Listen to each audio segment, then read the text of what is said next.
You're watching Capital City Sunday.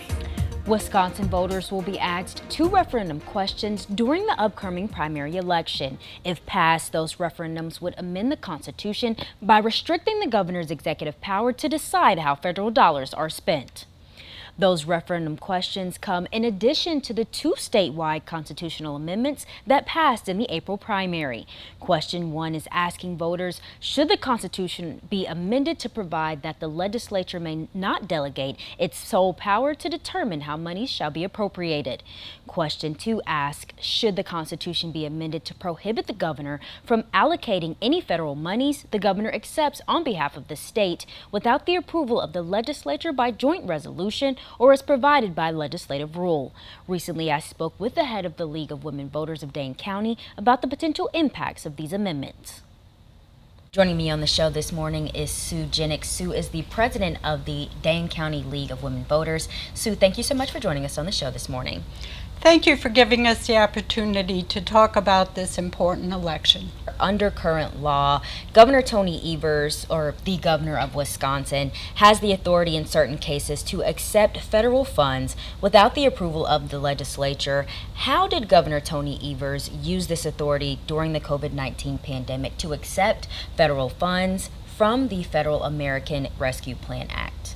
So he not only accepted federal funds, he also decided how they would be used.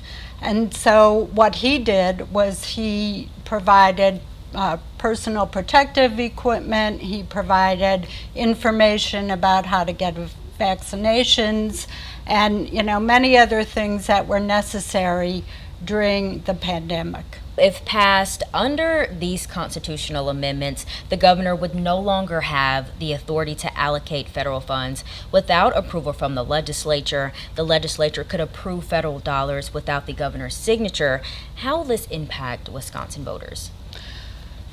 One of the big concerns is the timing that might be needed in an emergency. If there was a flood or, some tornado damage or something like that, and we had to wait for the legislature to act. The governor can act very quickly. The state legislature is not meeting since March and will not meet for the rest of the year. So if we did have an emergency, then they would have to call a special session, get everybody there, and hopefully, decide to allocate those federal funds, but they have been reluctant to do that in the past. So your organization and a coalition of other voting rights advocacy groups are asking voters to vote no in August. What are your concerns about these 2 referendum questions?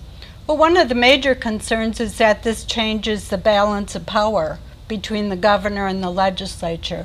The current balance has been in effect for over 90 years. And now they want to change that and give authority only to the legislature and take it away from the governor. In addition to the other concerns about whether money that is available to the state ends up being accepted and allocated properly or not. Data shows Wisconsin voters have approved 150 of the 202 constitutional amendments brought forward in the state's elections, including the 2 referendum questions that we saw passed in the April primary. Do you feel that the referendum process allows voters to have a say in the process? Well, one of the problems is the timing of this election. The August election is traditionally not one that has a very high turnout. Even in the April election, which had a presidential primary, the turnout was relatively low, 25% on average throughout the state. And that meant that even though those amendments passed, one of them by 55%, they were accepted by 12% of eligible voters because there is such a low turnout. The August election could have an even lower turnout.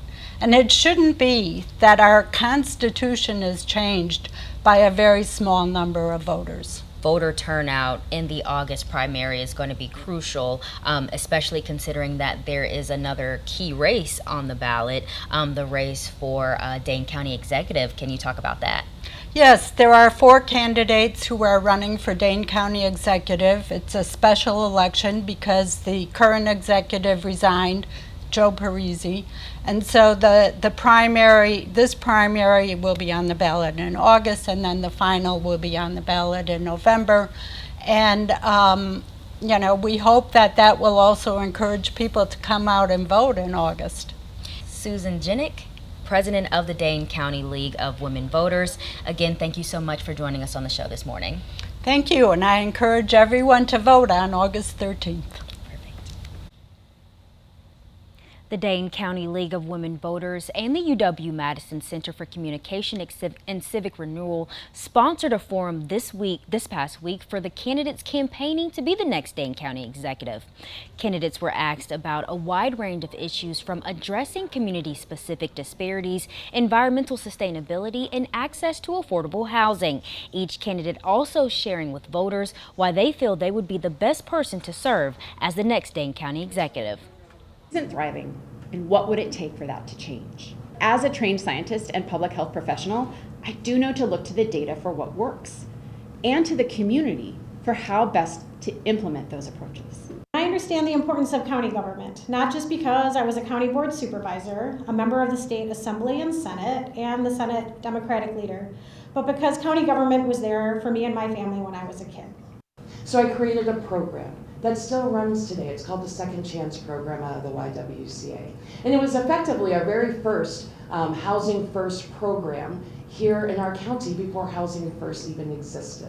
My vision for Dane County is to see a county where everyone has an opportunity to grow and thrive.